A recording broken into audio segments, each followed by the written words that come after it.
Hello students, welcome to my YouTube channel Meducation with Shiva.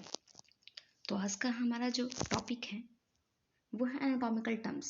It means आज हम anatomical terms के बारे में डिस्कस करेंगे और हम जानेंगे कि कौन कौन से एनाटॉमिकल टर्म्स होते हैं। कुछ एनाटॉमिकल टर्म्स जो मैंने प्रीवियस वीडियो में बताया हुआ है, आई होप आपने देखा होगा, और नहीं देखा होगा तो मैं डिस्क्रिप्शन में उसकी लिंक दे दूँगी, आप देख लीजिएगा।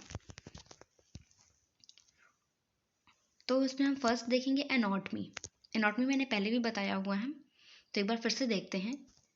Anatomy is the science that studies the structure of the body and relation of one body part to another body part. Anatomy जो होता है यह एक साइंस होता है जिसमें कि हम बॉडी के स्ट्रक्चर के बारे में स्टडी करते हैं और हमारी बॉडी के जो पार्ट्स होते हैं, मतलब एक पार्ट से दूसरे पार्ट का क्या रिलेशन होता है, इसके बारे में हम स्टडी करते हैं। ओके, एनाटॉमी जो होते हैं इसके टू ब्रांचेस होते हैं, टू ब्रांचेस होते हैं। दैट इज फर्स्ट है ग्रॉस एनाटॉमी एंड सेकंड होता है हिस्टोलॉजी। तो ग्रॉस एनाटॉमी जो होता है यह एक, इसमें हम क्या करते हैं कि microscopic structure like body organs and organ system, मतलब इसमें हम माइक्रोस्कोपिक स्ट्रक्चर्स की स्टडी करते हैं, जैसे कि बॉडी के, ऑर्गन के और ऑर्गन सिस्टम के माइक्रोस्कोपिक स्ट्रक्चर का। और जो हिस्टोलॉजी होता है उसमें हम सेल, टिश्यूज और ऑर्गेनल्स जो होते हैं उनके माइक्रोस्कोपिक स्ट्रक्चर्स की स्टडी करते हैं। तो जैसे मैंने पहले बताया कि एनाटॉमी जो होता है यह एक ऐसा साइंस होता है जिसमें कि हम ह्यूमन बॉडी के स्ट्रक्चर के बारे में स्टडी करते हैं और जो भी हमारे बॉडी पार्ट्स हैं उनका एक दूसरे से क्या रिलेशन है इसके बारे में स्टडी करते हैं। और देन मैंने बताया कि ब्रांचेस उसके दो होते हैं, तो first branch is gross anatomy and second histology. तो ग्रॉस एनाटॉमी जो होता है इसमें हम बॉडी, ऑर्गन्स और ऑर्गन सिस्टम का के माइक्रोस्कोपिक स्ट्रक्चर के बारे में स्टडी करते हैं। एंड देन हिस्टोलॉजी जिसमें कि हम सेल्स, टिश्यूज एंड ऑर्गेनल्स जो होते हैं उनकी माइक्रोस्कोपिक स्ट्रक्चर का स्टडी करते हैं। ओके, देन नेक्स्ट जो टर्म है वो है फिजियोलॉजी। फिजियोलॉजी जो होता है study of normal function of human body. मतलब फिजियोलॉजी जो होता है इसमें हम एक ह्यूमन बॉडी का जो नॉर्मल फंक्शन होता है उसके बारे में स्टडी करते हैं। एंड देन है पैथोलॉजी। पैथोलॉजी जो होता है it means study of the causes and effects of disease और इंजरी ऑन बॉडी। मतलब हम इसमें कॉजेज का, मतलब कोई भी डिजीज जो हो रही है उसके कॉजेज का, या फिर जो इंजरी हो रही है उसका, मतलब बॉडी में किसी भी प्रकार की कोई डिजीज हो रही है या फिर कोई इंजरी हो रही है तो किस कारण से हो रही है और उसका इफेक्ट क्या पड़ रहा है बॉडी पे, इसकी स्टडी हम इसकी स्टडी को हम पैथोलॉजी कहते हैं या पैथोलॉजी कहते हैं। It means study of the causes and effects of disease और इंजरी ऑन बॉडी। ओके, उसके बाद है इटियोलॉजी, जिसे हम इसे दो तरह से लिखते हैं, जिसको मैंने स्लैश देके लिखा हुआ है, एटोलॉजी या फिर इटियोलॉजी। तो एटोलॉजी जो होता है study of the causes of disease. जो कोई भी डिजीज हो रही है तो उसका क्या, उसके कॉजेज के बारे में स्टडी करना ही इटियोलॉजी कहलाता है या एटियोलॉजी कहलाता है। ओके, इसे हम कई जगह कॉजेज करके भी लिख देते हैं। उसके बाद नेक्स्ट टर्म्स है वो है ए या A/N। इसका मीन्स होता है लैक ऑफ या एब्सेंस, जैसे कि एनीमिया, जिसमें कि मतलब किसी चीज की कमी हो जाना या फिर वो बिल्कुल एब्सेंट ही हो जाना। तो एनीमिया जिसमें कि जिसके आगे एन लगा हुआ है, जैसा कि आप देख सकते हैं इसके आगे ये एन लगा हुआ है। इट मीन्स एन लग जाने की वजह से एब्सेंस हो गया है किसका, हीमोग्लोबिन का ब्लड के अंदर। जिस वर्ड के एंड में MIA लग जाए इट मीन्स उसका रिलेशन ब्लड से हो जाता है। ठीक है, तो हीमोग्लोबिन की कमी जब ब्लड में होती है उसे, उस टर्म को हम एनीमिया कहते हैं। ओके, एंड देन है एंटी। एंटी का मीन्स होता है अगेंस्ट, जैसे कि हमने एग्जांपल में दे रखा कि एंटी इमेटिक। इमेटिक जो होता है यह एक मेडिकल टर्म होता है जिसमें कि हम वॉमिटिंग को इमेटिक कहते हैं। तो जो ड्रग्स इमेटिक को कंट्रोल करने के लिए आती हैं, इमेटिक को ट्रीट करने के लिए आती हैं, उसे हम एंटी इमेटिक ड्रग्स कहते हैं। तो यहाँ एंटी जो हो रहा है वो वॉमिटिंग के अगेंस्ट मतलब वॉमिटिंग को ट्रीट करने वाली या वॉमिटिंग के अगेंस्ट जो दवाइयाँ आती हैं उसे मैं एंटीमेटिक कहते हैं। उसके बाद है कार्ड। तो कार्ड मीन्स होता है हार्ट, जैसे कि कार्डियक। उसके बाद होता है इंडो। इंडो मीन्स इनसाइड, जैसे कि एग्जांपल है कि इंडोसाइटोसिस। तो इंडोसाइटोसिस मीन्स होता है कि जो साइटो, मैंने पहले आपको बताया कि सेल होता है, तो सेल के अंदर जो मूवमेंट हो रही है उसे इंडोसाइटोसिस कहते हैं। ओके, मतलब सेल के अंदर होने वाली मूवमेंट्स को हम इंडोसाइटोसिस कहते हैं। उसके बाद नेक्स्ट है एक्सो। एक्सो मीन्स होता है आउटसाइड। जैसे एग्जांपल में मैंने दे रखा कि एक्सोसाइटोसिस, यानी कि जो सेल्स हैं उसके आउटसाइड जो मूवमेंट हो रहा है उसे हम एक्सोसाइटोसिस कहते हैं। मतलब सेल के आउटसाइड में होने वाले मूवमेंट को हम एक्सोसाइटोसिस कहते हैं। उसके बाद है हाइपर। हाइपर मीन्स होता है एक्सेस या अबव, किसी भी चीज मतलब का एक्सेस हो जाना या फिर नॉर्मल से अबव हो जाना, दैट इज कॉल्ड हाइपर। मैंने एग्जांपल में दे रखा है हाइपरटेंशन। तो हाइपरटेंशन जो होता है इसमें मतलब कि हमारा जो ब्लड प्रेशर होता है वो नॉर्मल से अबव हो जाता है या फिर एक्सेस हो जाता है, तो हम उस कंडीशंस को हाइपरटेंशन कहते हैं। यानी कि नॉर्मल से अधिक हो जाना, नॉर्मल से अबव हो जाना या फिर एक्सेस हो जाना, दैट इज कॉल्ड हाइपरटेंशन, मतलब ब्लड प्रेशर का। ओके, उसके बाद है हाइपो।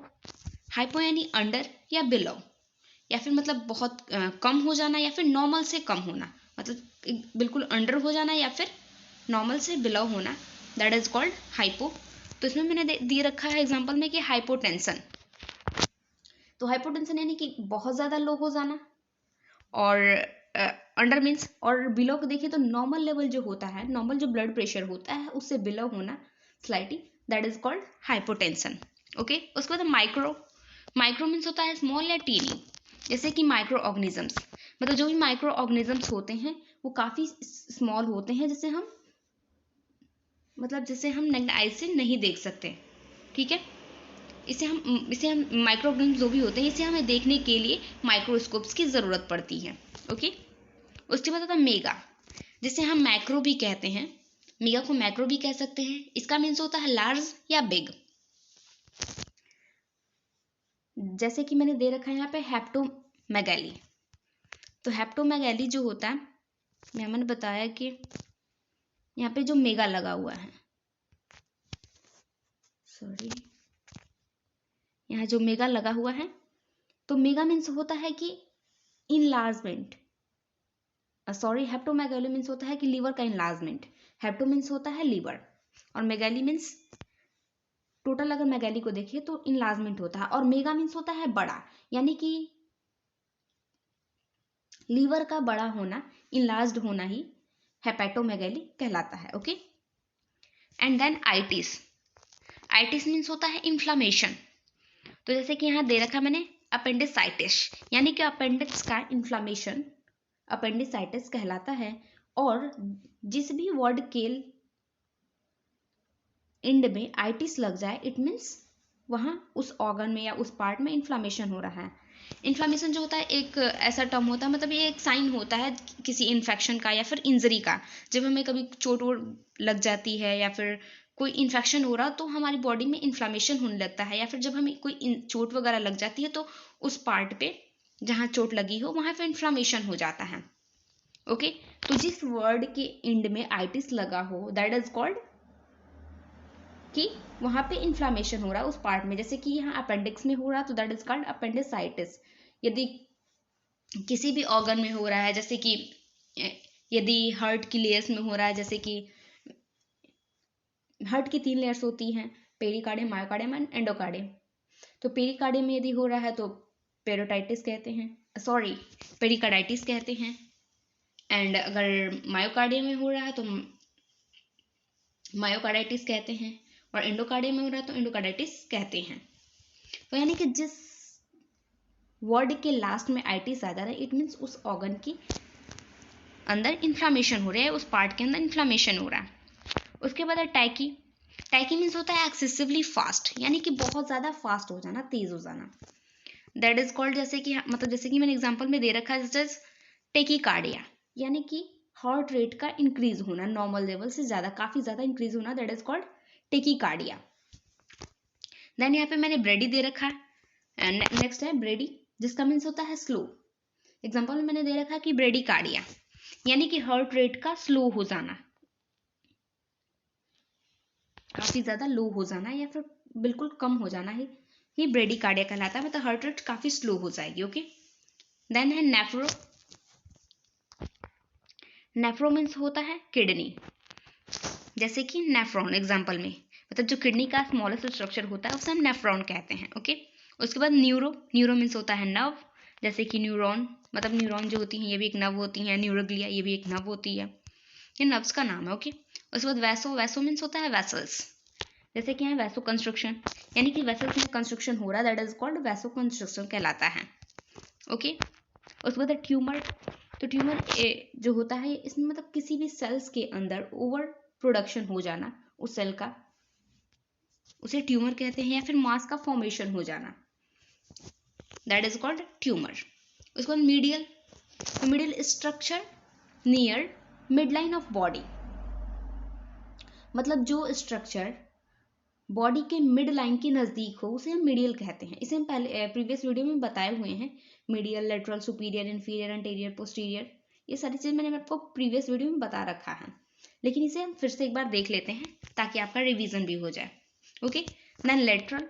लेटरल होता है मतलब structure away from mid line, मतलब जो स्ट्रक्चर मिड लाइन से अवे हो या फिर साइड पे हो उसे हम लेटरल कहते हैं। एंड देन है सुपीरियर। सुपीरियर मीन्स वो पार्ट जो हेड के नियर हो, that is called superior. And inferior मतलब जो पार्ट हमारे टो के नियर हो, दैट इज कॉल्ड इन्फीरियर। उसके बाद एंटीरियर है। एंटीरियर जिसे वेंट्रल भी कहते हैं, तो यानी हमारी बॉडी का जो फ्रंट हिस्सा होता है उसे हम एंटीरियर कहते हैं, यानी कि फ्रंट को एंटीरियर या वेंट्रल कह सकते हैं, और पोस्टीरियर यानी बैक को पोस्टीरियर या डॉर्सल कहते हैं, यानी हमारी बॉडी का जो बैक वाला हिस्सा है उसे हम पोस्टीरियर या डॉर्सल कह सकते हैं, और जो फ्रंट वाला उसे एंटीरियर एंड वेंट्रल कह सकते हैं इन मेडिकल टर्म या फिर इन एनाटॉमिकल टर्म्स। उसके बाद है प्रॉक्सिमल। तो प्रॉक्सिमल जो होता है अटैचमेंट नियर द लिम्ब, मतलब हमारी जो लिम्ब्स जहाँ से अटैच्ड हैं उस पार्ट को हम प्रॉक्सिमल कहते हैं। And distal. डिस्टल मीन्स होता है attachment distal, distal from limb, मतलब डिस्टल का अटैचमेंट किसी लिम्ब से हो रहा है, दैट इज कॉल्ड डिस्टल। यानी कि डिस्टल वो होता है मतलब जिसका अटैचमेंट हमारे लिम्ब से हो रहा है और उसके आगे कोई ऑर्गन अटैच्ड नहीं है, दैट इज कॉल्ड डिस्टल। यदि आप यहाँ पे समझ नहीं पा रहे हो तो अगर आप यहाँ पे से समझ नहीं पा रहे हो तो आपने प्रीवियस वीडियो नहीं देखी, और यदि नहीं देखी है तो डिस्क्रिप्शन में मैंने लिंक दे रखी है, उसे आप वहाँ से जा करके देख सकते हैं। ओके, आई होप आपको ये सारी चीज़ें समझ में आई हो, और जहाँ समझ में ना आई हो उसे आप रिपीट करके देखें, दोबारा देखें, आपको अच्छे से समझ में आ जाएंगी। और यदि हमारा वीडियो पसंद आया हो तो उसे लाइक करें, शेयर करें, और हमारे चैनल को सब्सक्राइब करना ना भूलें। Thank you.